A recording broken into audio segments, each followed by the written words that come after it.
ficou no capítulo 3, verso 10. Vamos lá.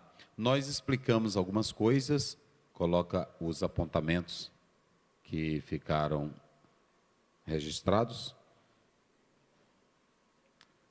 Apocalipse 3:10 está aí. Como guardaste a palavra da minha paciência, também eu te guardarei da hora da tentação. Aí você pode observar da hora da tentação que há de vir sobre todo o mundo, para tentar, para provar os que habitam na terra. Então nós vamos observar, coloca os pontos lá, irmão, porque teve uns que eu já expliquei, teve alguns pontos que nós explicamos, muito bem.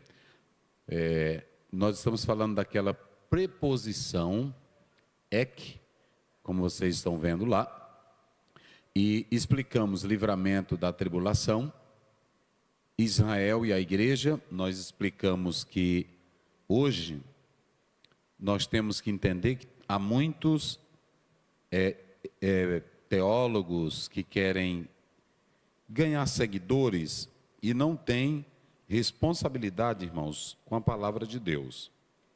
Ou seja, eu vi recentemente um teólogo, eu não vou citar nome porque não convém, ele dizendo que está tendo uma reforma na escatologia e ele deixou de ser dispensacionalista, que nós acreditamos nas 7 ou 8 dispensações, e eles disseram que é algo inventado, que é algo que Nelson Darby criou ou que o Scofield criou. Não. Nós sabemos que já mesmo antes de Darby já tinha textos e sermões falando sobre o arrebatamento da igreja. O arrebatamento, vocês podem crer piamente. Qualquer teólogo que achar ou aparecer por aí negando, veja bem, há muitos homens bons, há muitos teólogos bons, crentes, mas estão dizendo coisas erradas.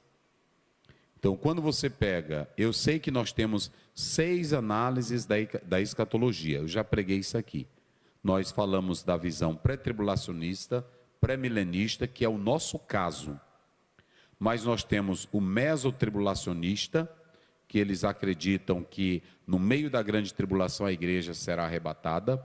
O pós-tribulacionismo, que acredita que o arrebatamento vai se dar no fim da grande tribulação, certo?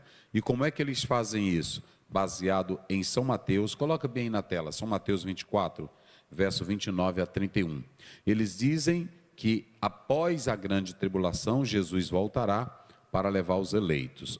Agora veja bem, e logo depois da aflição daqueles dias, o sol escurecerá, a lua não dará a sua luz, e as estrelas cairão do céu, e as potências dos céus serão abaladas. Vamos lá. Então aparecerá no céu o sinal do Filho do Homem. Por que eles dizem que não haverá arrebatamento? Ouçam bem a ideia deles. Porque eles usam Mateus 24 para dizer que o Senhor Jesus só vai aparecer no fim da grande tribulação. Acompanhe isso, volte de novo ali, o verso 29. Olha aqui, ó. E logo depois da aflição daqueles dias, o sol escurecerá, a lua não dará a sua luz, as estrelas cairão do céu, e as potências dos céus serão abaladas. Nós não somos contra isso aqui está certíssimo. Só que o capítulo 24, na minha concepção, ele é para a igreja no sentido de advertência. Mas todo esse capítulo, ele está sendo direcionado para Israel. Quem analisar o texto na sua essência, vai ver que o texto, ele está sendo respondido à luz de uma pergunta judaica. Senhor, será esse o tempo que tu restaurarás o reino de Israel? Então, você pode observar que os discípulos fazem uma pergunta e Jesus responde dentro da ótica deles. Então, aqui tem um relacionamento com os judeus.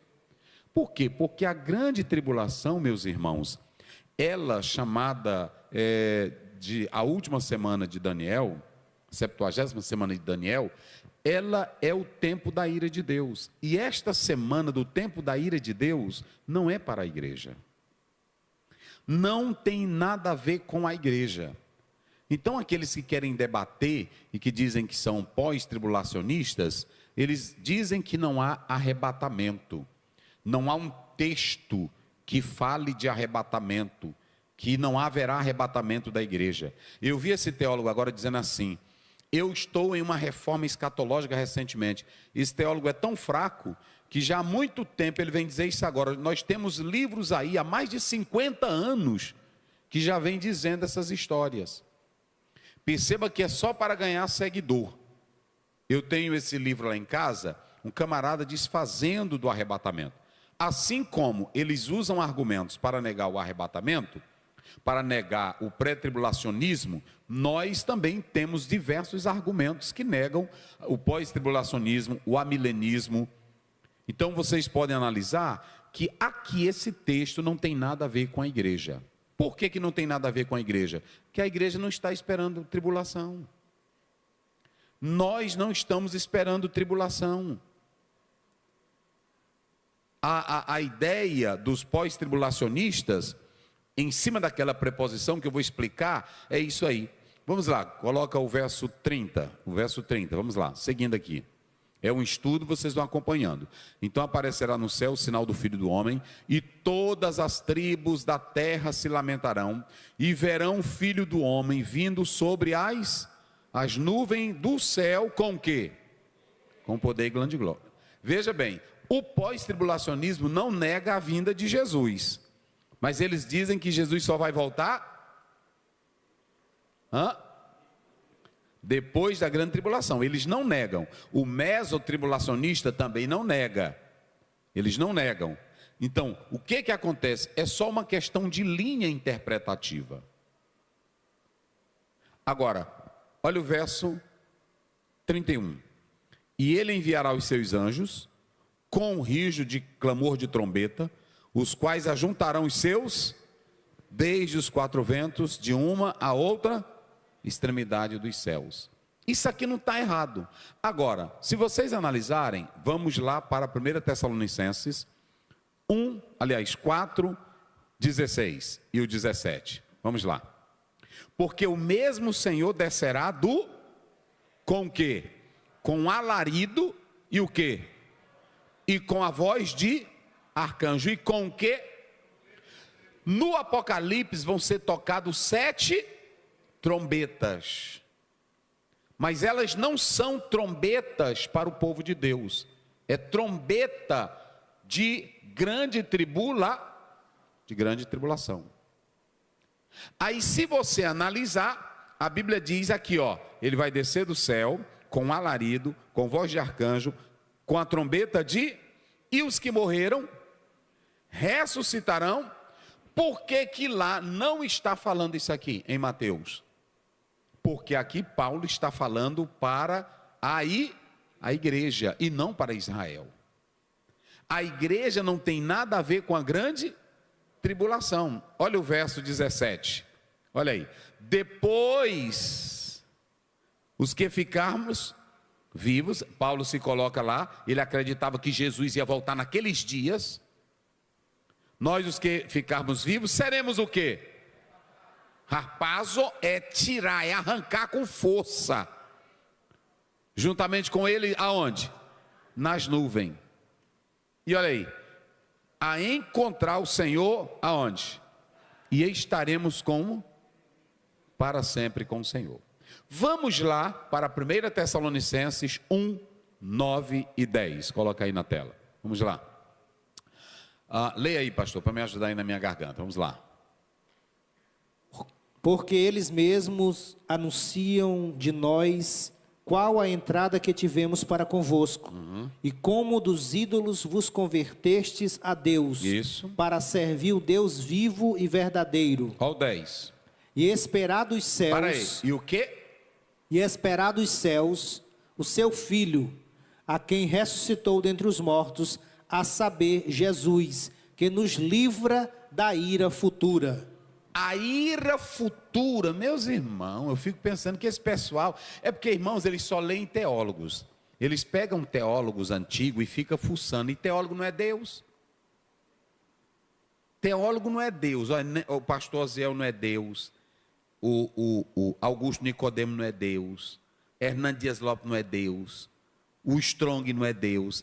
São simplesmente homens que ficam cavando para ver se encontra alguma coisa.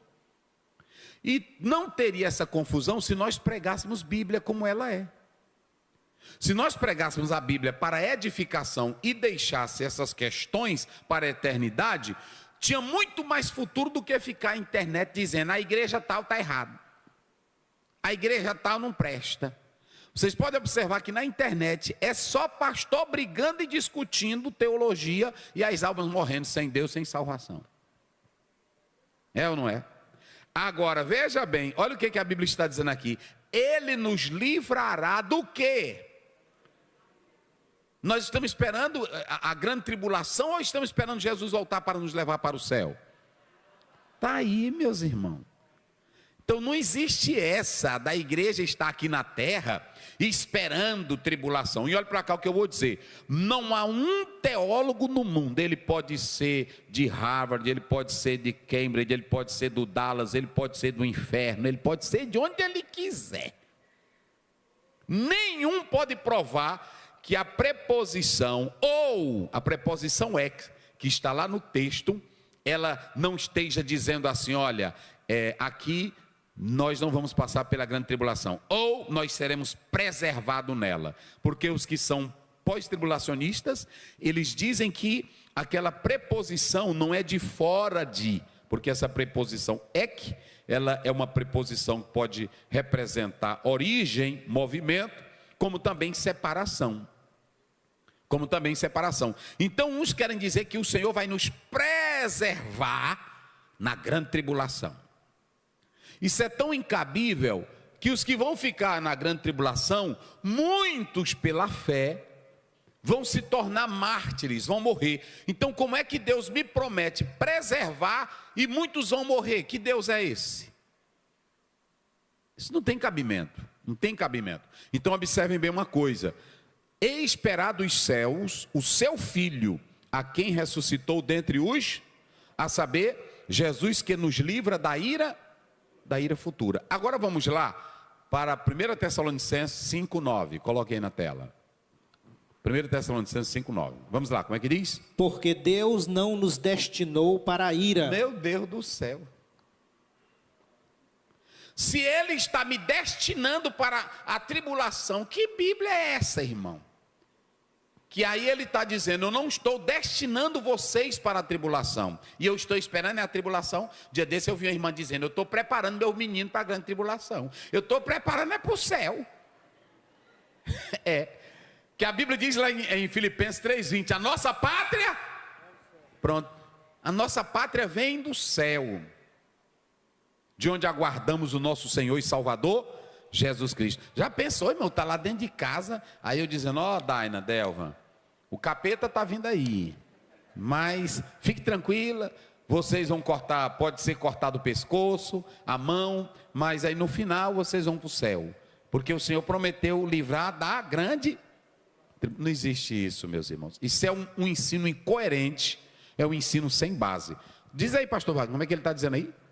Porque Deus não nos destinou para a ira. Como é que a igreja que Jesus Cristo ama, a igreja que Jesus Cristo comprou com seu sangue, a igreja que agora Ele deu o Espírito Santo, selou com o Espírito Santo, é preservada por Ele, aí Ele vai dizer agora, eu vou jogar vocês na grande tribulação.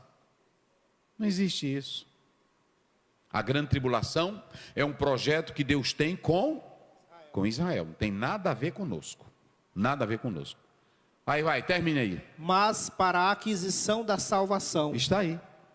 Por nosso Senhor Jesus Cristo. Então, é muito importante que cada crente aqui, irmão, ele atente para isso. Nós não fomos destinados.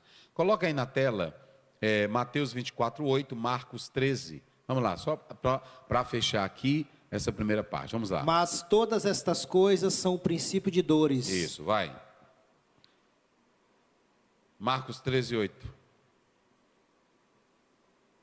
Porque se levantará nação contra nação, sim, e reino contra reino, e haverá terremotos em diversos lugares, sim, e haverá fomes e tribulações, Estas coisas são os princípios das dores. Pronto, então o que é que nós podemos analisar? O dia da ira do Senhor não é para a igreja, o dia da ira do Senhor não é para nós. Quem entendeu, diga amém. Então pronto, agora vamos lá para Apocalipse 3:10, só para os irmãos entenderem bem. Livramento prometido da tribulação. Aqui você tem duas coisas, vamos lá. Como guardar-te a palavra da minha paciência. É muito importante que você, aqui, o irmão, a irmã, que está ouvindo a palavra de Deus, eu já expliquei isso, que a Bíblia diz que como guardaste a palavra da minha perseverança.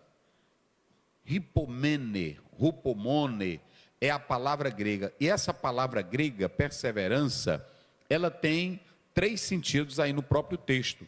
Se vocês analisarem, essa palavra, ela pode expressar paciência no meio da prova, no meio da grande tribulação.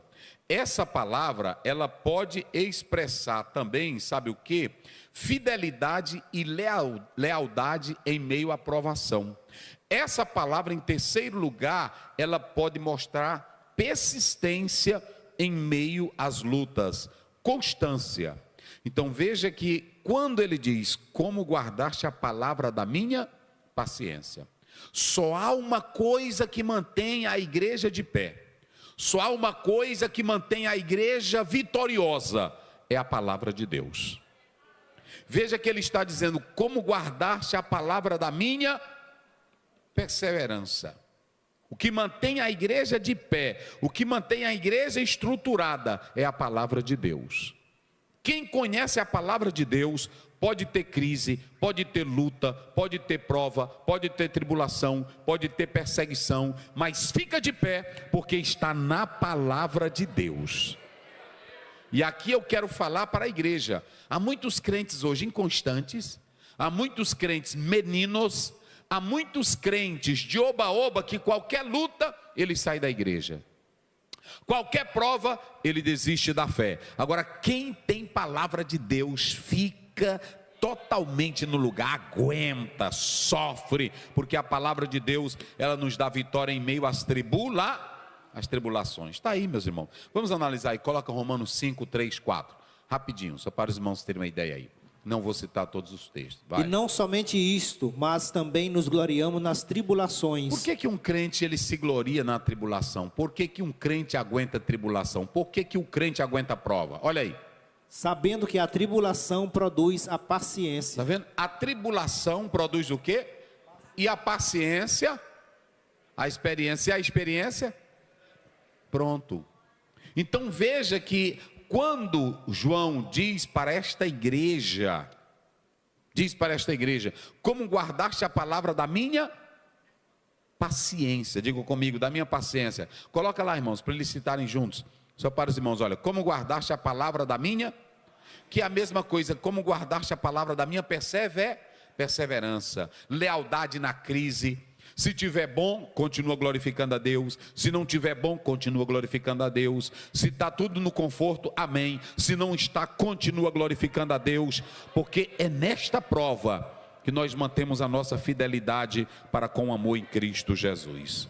Olha aí, Hebreus 12. Coloca aí Hebreus 12, só para os irmãos terem uma ideia. Primeiro, Hebreus 12, primeiro.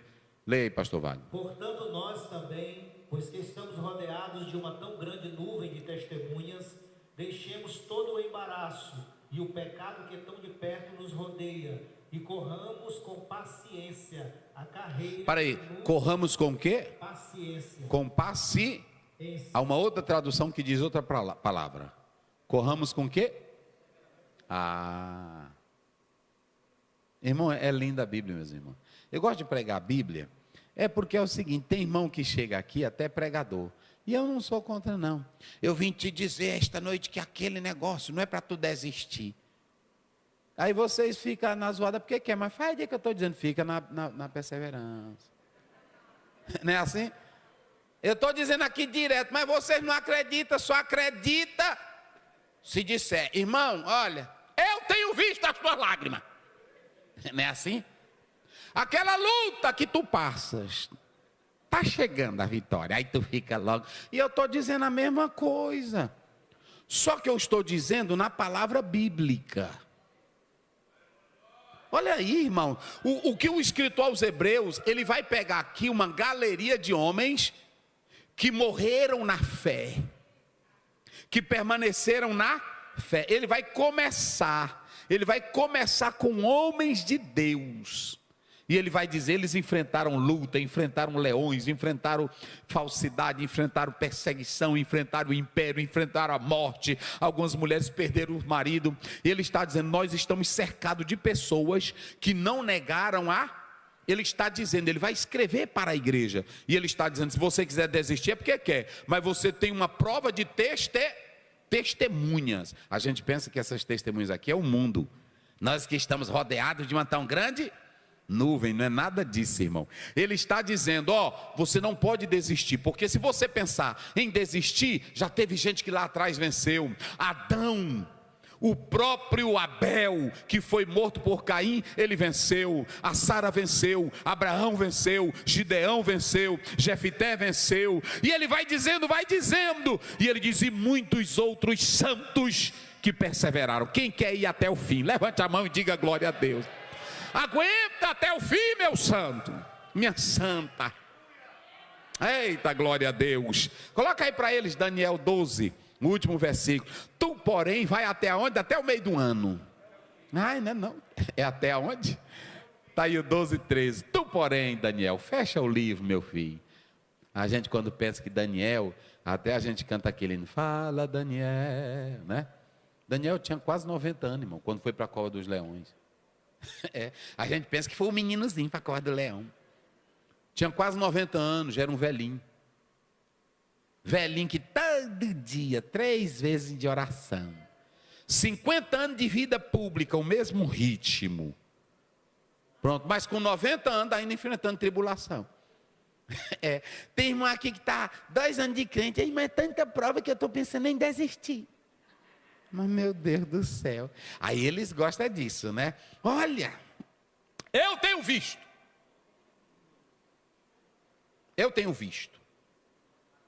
O irmão disse para a mãe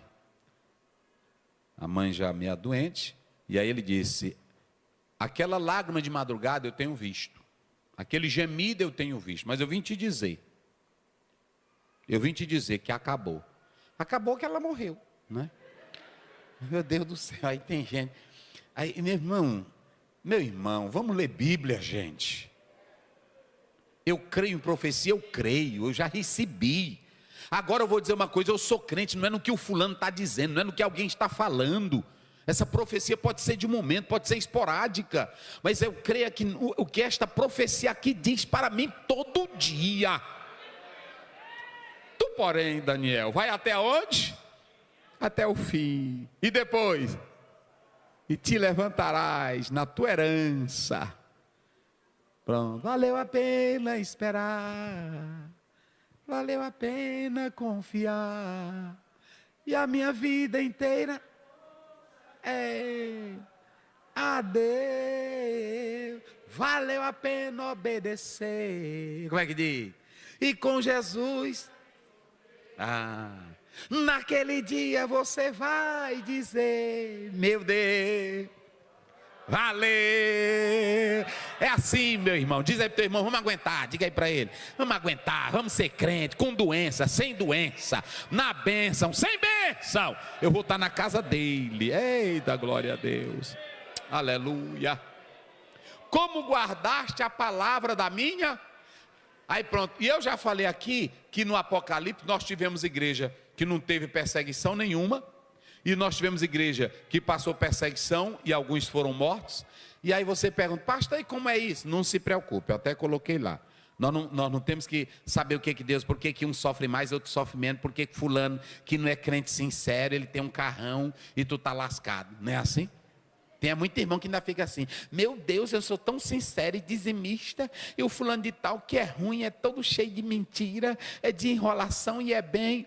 Não se preocupe, a questão, eu vi um teólogo dizendo de Gamaliel, se for de Deus, permanece, mas se não for de Deus, só que aí esse teólogo disse assim, Mas não pense que quer dizer que permanecer aqui. Ele diz que tem muita coisa neste mundo que vai permanecer até o dia da volta de Jesus. Mas quando ele for separar os peixes bons, aquilo que parecia bom não vai subir. Ou seja, o segredo da permanência não está nos anos. O segredo da permanência está na revelação da santidade que Deus vai dizer: servo bom e fiel, entra no gozo do teu Senhor. Tem muito irmão dentro da igreja que a gente pensa que é crente. Jesus vai voltar e ele não vai subir. É só aparência. Então, é isso que nós podemos analisar aqui. Observem bem que Hebreus, coloca o 2, depois desse versículo. Coloca o 2. Você colocou o 1, vamos lá. Verso 2. Olhando para Jesus. Pronto, só isso aí. Olhando para quem? Ele começa dizendo: vocês têm muitas testemunhas, mas no final, façam o quê? Eu estava lá em São Paulo, eu ia pregar numa cidade. Aí quando eu peguei o taxista, aí eu de gravata, ele disse: parece que o senhor é crente. Eu disse: eu sou. Ele disse: ah, sim. Ah, sim. Eu fui crente. Eu disse: aí fui crente. Eu disse: tá certo. Qual a igreja? Eu disse: Assembleia. Ele disse: ah, também. Eu sou da Assembleia. Ele disse: pois é, mas eu saí, porque lá tinha um negócio que eu não concordei. Aí eu disse: mas tu estava olhando para quem lá? Aí eu disse para ele: Lindava, eu disse: tu estava olhando para quem? Porque o pastor lá e a mulher dele. Eu disse: e para quem mais? Porque... Eu disse: ah, por isso que o senhor saiu. Ele disse: como assim? Porque tu deixou de olhar para o dono da fé. Ele disse: mas eu não estou entendendo o senhor. Eu disse: Hebreus 12, 2. Olhando firmemente para o autor e consumador da nossa. Aí disse: ah, é mesmo, pastor? Eu disse: pois é, rapaz. Porque, irmão, se a gente for olhar para cada um de vocês aqui, tem dia que eu sei crente que fala de mim. Não é assim? E se eu for olhar para tu, eu não venho mais para a igreja, não. Não é assim? Agora eu não olho para tu. Os irmãos lá de Corinto, está lá no capítulo 4 de 1 Coríntios, os irmãos também falando mal de Paulo, do jeito que fala de mim, do jeito que fala de tu. Coloca bem na tela, aí nós volta para cá. Olha o que Paulo vai dizer aqui, muito interessante isso aqui. Vai lá, coloca do 3 em diante. 1 Coríntios 4, 3. Vamos lá. Todavia, a mim muito pouco se me dá de ser julgado por vós. Então nem me importando se vocês me julguem. Ai. Ou por algum juízo humano. Esse juiz de vocês. Porque, irmão, tu me julga, mas tu não me conhece. Não é assim? Rapaz, por que o pastor está fazendo isso? Por que aquela irmã está fazendo? Você está julgando pela aparência, mas é um juiz humano. Olha o que Paulo diz, vai. Nem eu tampouco a mim mesmo me julgo. Nem eu fico me julgando também não. Procura é ser crente, que eu também tenho falha. Vai. Porque em nada me sinto culpado. Agora eu não sou culpado. É a verdade. Mas nem por isso me considero justificado. Mas eu ainda não sou justificado, eu não estou santo. Porque tem irmão aqui que quando ele se julga... irmão, se Jesus vier agora, se ele vier com os serafins e o arcanjo, primeiro os anjos vão ficar de lado e eu subo, porque eu tenho crença. Irmão, tem gente aqui que se acha tão crente. Sim. Eu conheço muitos. Deus tem que me responder porque Ele sabe quem sou eu. Tu presta para nada. O homem mais cheio de Deus no Novo Testamento era Paulo. E aí Paulo diz: miserável. Quando ele escreveu Romanos 7, a gente pensa que ele estava incrédulo, ele já era crente. Era um homem nos seus temores. Era um homem nas suas angústias. Não, irmão, eu gosto da Bíblia por isso. O Noé terminou de fazer uma arca bonita, e aí viu Deus livrar. Olha o que é o homem, na mesma hora ficou como dentro de casa? Bêbado, e o que mais? E nu. Aí tem um bocado de pregador e irmão que anda defendendo cachaça. Não, a gente bebe não é para se embriagar, é socialmente. Começa assim mesmo. Socialmente fuma só um pouquinho de crack. Vai. Hein? Bota só um pouquinho, não precisa tu botar muito não. Bota só um pouquinho. Só uma pedrinha aí, tu não, isso aqui não tem nada a ver não. Só aquilo ali, eu li um livro de um autor americano que ele diz que os maiores alcoólatras nos Estados Unidos começaram com uma pequena dose. Com uma pequena dose.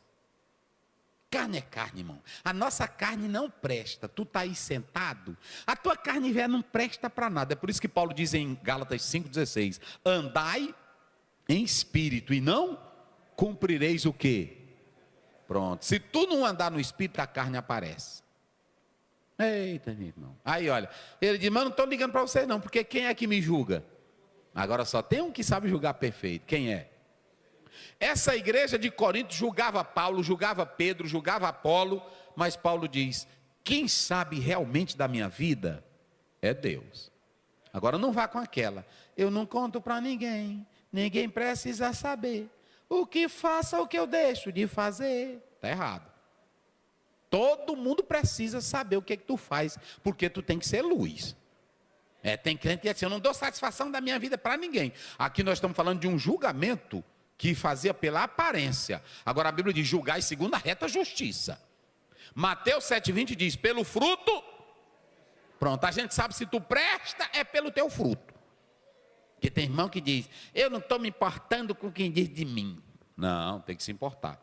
Porque a Bíblia diz, não causeis escândalos, nem aos gentios, nem aos judeus, e nem ao quê? A igreja de Deus. E Mateus 18 diz, ai daquele por quem vem o escândalo. Tem esse negócio de tu dizer, a minha vida é minha e o Senhor me conhece, e eu estou na minha intimidade com Ele. Tu tem que mostrar pelo teu andar, pelo teu viver, pelo teu falar, que tu é luz nesse mundo e que tu é sal. Não existe essa de tu querer ser crente e aí, não, eu faço tudo, eu não me importo o que falam de mim. Ainda tem gente que diz assim, fala de mim, o importante é que eu estou vivendo. Tem muitos aí com isso. Está vivendo, mas vai para o inferno. Não é assim? A Bíblia diz que nós não podemos causar escândalo. E nós temos que dar bom testemunho, tanto para os que estão do lado de dentro, como para os que estão aonde? Do lado de fora. Então pronto, eu tenho que andar nesse mundo, como homem de Deus, como servo de Deus, e a irmã também, servo do Senhor Jesus, aí pronto. Então, vamos lá, volte para lá, por favor. Aí observem bem, você pode observar aí, que ele está dizendo, que nós devemos olhar para o Senhor Jesus Cristo, olhando firmemente para o autor e consumador da nossa fé. Então pronto, se eu tenho que olhar para Jesus, eu vou continuar firme, eu vou continuar de pé, eu vou continuar servindo ao Senhor, ok? Então, isso é muito importante. Coloca 2 Tessalonicenses 3,5, só para a gente observar aí. Vamos lá, 2 Tessalonicenses 3,5, como é que diz? Ora, o Senhor encaminhe os vossos corações no amor de Deus. Está vendo? E na paciência de Cristo. Pronto, então quem tem a palavra de Cristo, quem tem a paciência, sempre vai ficar de pé. Amém, irmãos? Então vamos analisar uma coisa. Agora vamos lá para o texto. Volte lá para o texto. Você tem como guardar-se a palavra da minha paciência, ou então perseverança, que eu já dei os 3 sentidos dela aí, ok? Também eu te guardarei, isso aqui é futuro, também eu te guardarei da hora da tentação. O que é essa hora da tentação? Ele está dizendo, eu te guardarei, também eu te guardarei. E Jorge, vamos ver o texto grego aqui, tu está por dentro aí? Rapaz, ele já está... Pronto, pois está aí, ó.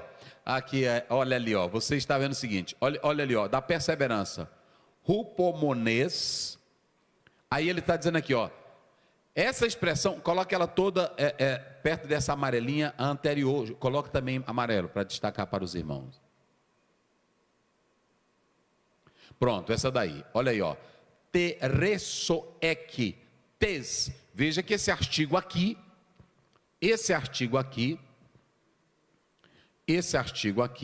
ele é específico, irmão. Isso. Rapaz, ele está por dentro. Esse artigo aí, ele é específico. É para falar de uma tribulação específica. Então ele está dizendo, eu te guardarei, porque ali é presente do indicativo, o finalzinho daquela palavra, tereso. te guardarei, tes, da hora, de dentro, da. É isso que é essa preposição. Isso aí, meus irmãos, tem dado uma briga para os teólogos, mas essa preposiçãozinha ali, ela pode ser usada como instrumento, ela pode ser usada como origem, ela pode ser usada como circunstância. Então não é só uma coisa. Então qualquer teólogo que aparecer aí na internet ou na televisão dizendo assim, essa preposição ela está dizendo que é livrar, ou melhor, preservar na.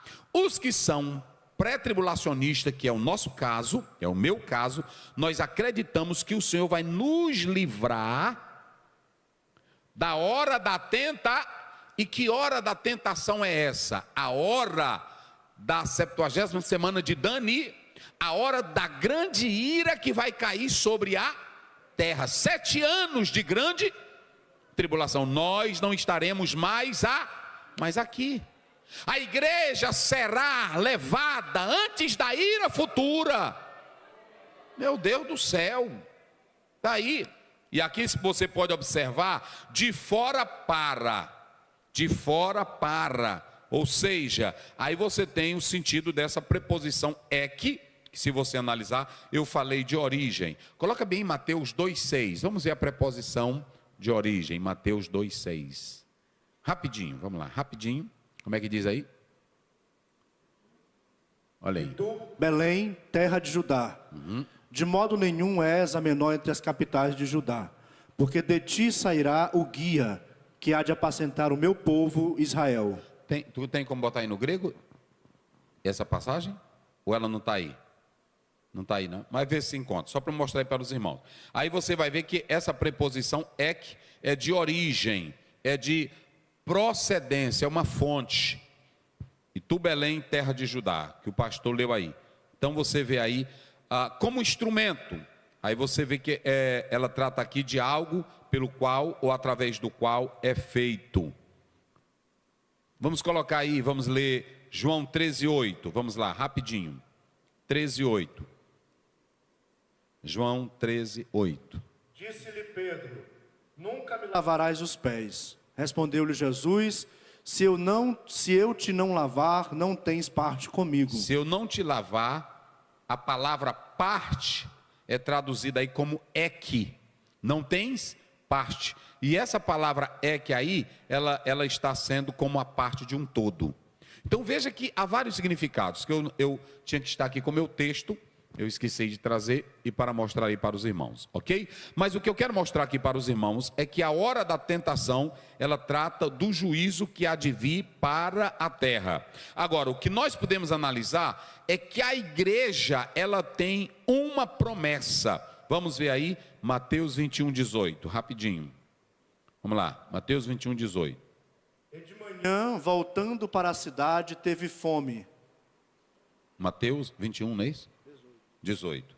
Observem bem que esse texto aí está deixando claro que nós temos promessa de Apocalipse 3:10, que o Senhor vai guardar a igreja de todo o mal. Então você tem aí a perseverança dos santos, que a igreja se permaneceu fiel aos mandamentos do Senhor por causa da palavra, ok? E o que acontece? Quem tem a palavra tem o conhecimento necessário para não ceder a nada, para ficar sempre de pé. É por isso, nós lemos aí já 2 Tessalonicenses 3:5, não já? Foi colocado lá? Só coloca lá na tela, 2 Tessalonicenses 3:5, só para nos mostrar uma ideia. Essa palavra, olha aqui, olha aí. Ora o Senhor encaminha os vossos corações no amor de Deus e na paciência. Ou seja, o que fazia a igreja de Filadélfia, ela permanecer fiel? O conhecimento da palavra de Deus. O que faz um crente ficar firme? O que faz um crente ficar sempre verde? O que faz um crente não abandonar a casa de Deus? O conhecimento da palavra.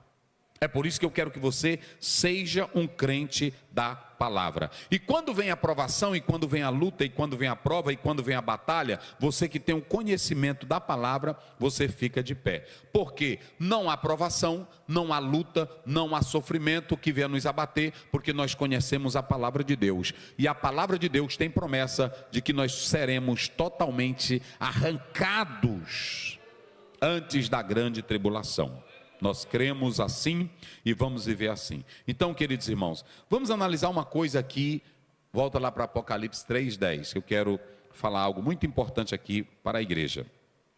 Se vocês atentarem para essa passagem de Apocalipse 3:10, que nós estamos aí tratando, vamos analisar o seguinte: como guardaste a palavra da minha paciência, também eu te guardarei da hora da tentação que há de vir sobre toda. Pronto. Aqui você tem uma promessa para a igreja de Filadélfia, sim ou não? Mas eu pergunto, a promessa de proteger a igreja foi só para Filadélfia ou para todas as igrejas de todas as épocas que servem a Jesus? Pronto. Se você pegar Apocalipse 3:13, 2:7, olha, Apocalipse 3:13, coloque aí na tela, rapidinho. Olha aí. Quem tem ouvidos, o quê? Aí se você pegar Apocalipse 2:7, 11, 17, 29, Apocalipse 3, verso 6, 13 e 22, é a mesma expressão. Quem tem ouvido, ouça o que o Espírito diz. Ou seja, assim como o Espírito Santo falou lá para Filadélfia, ele continua falando para nós hoje. Então a mesma promessa que o Senhor fez, que ia tirar, guardar a igreja daquela provação que ela estava passando, ou que ela iria passar naqueles dias, o Senhor também fez a promessa de antes que venha a grande tribulação, Ele vai nos arrancar e nos levar para o céu de glória. Quem acredita nisso, diga glória a Deus.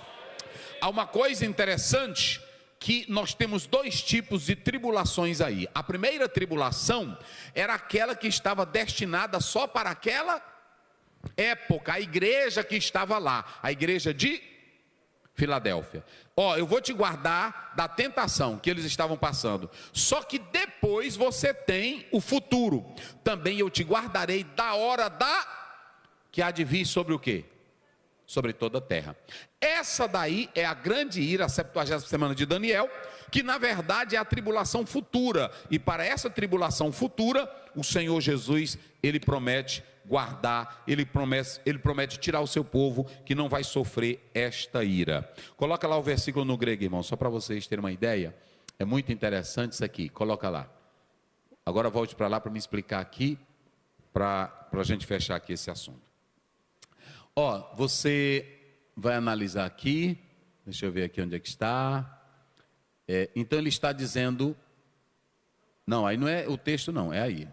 Isso, mas é o texto lá que estava, em grego, Apocalipse 3:10, aquele lá isso aí, então aguente aí, se você analisar, aí ele está na segunda linha, embaixo, já a antepenúltima, coloca aí,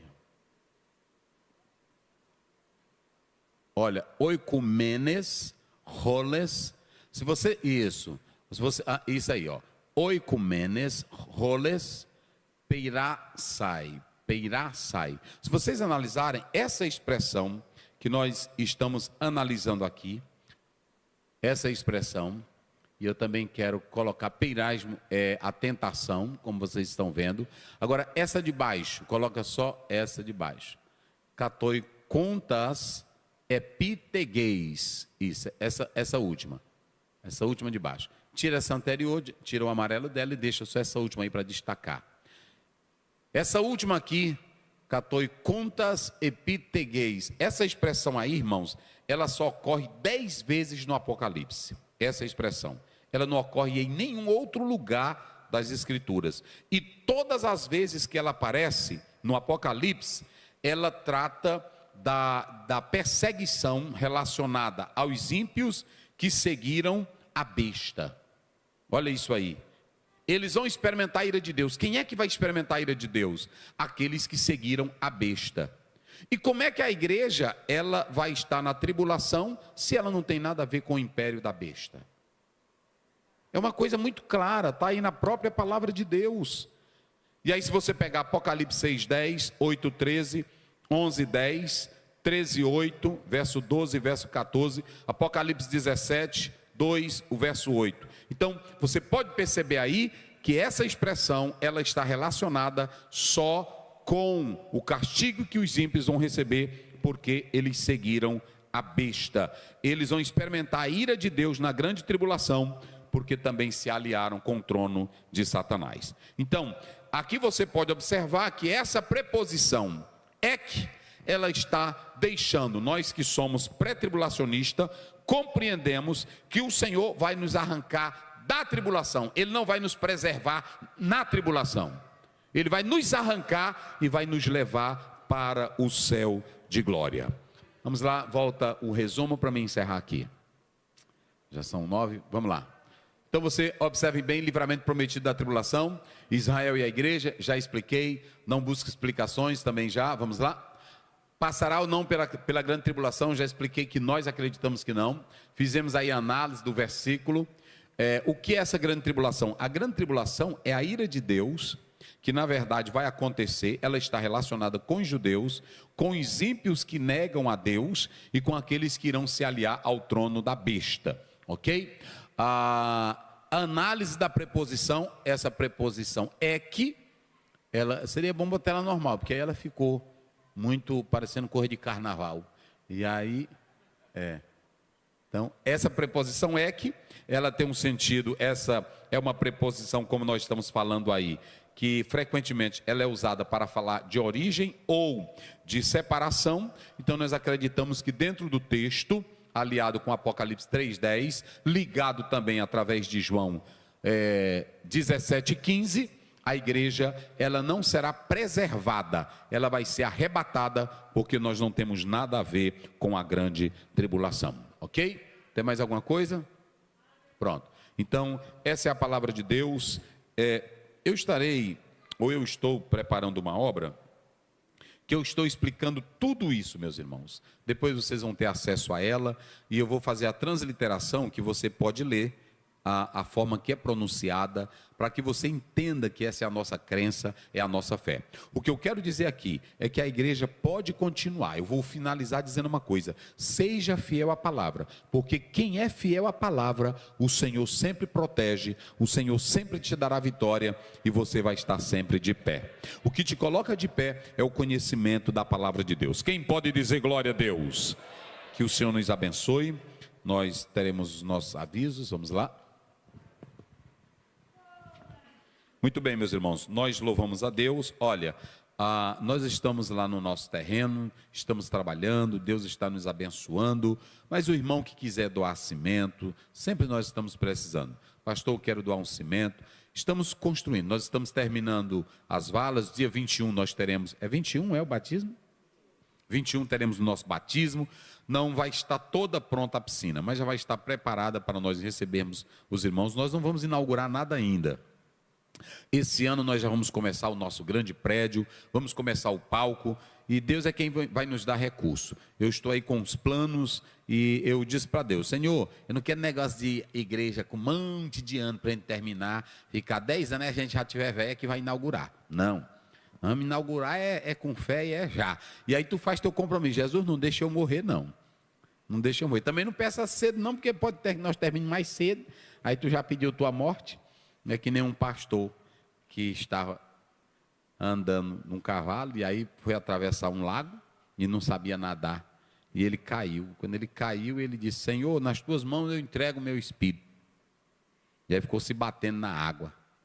Aí pronto, quando ele olhou, o cavalo que ele estava montado estava em pé e a água só dava bem aqui Aí ele disse: ô Jesus, devolve, é porque eu pensei que era fundo.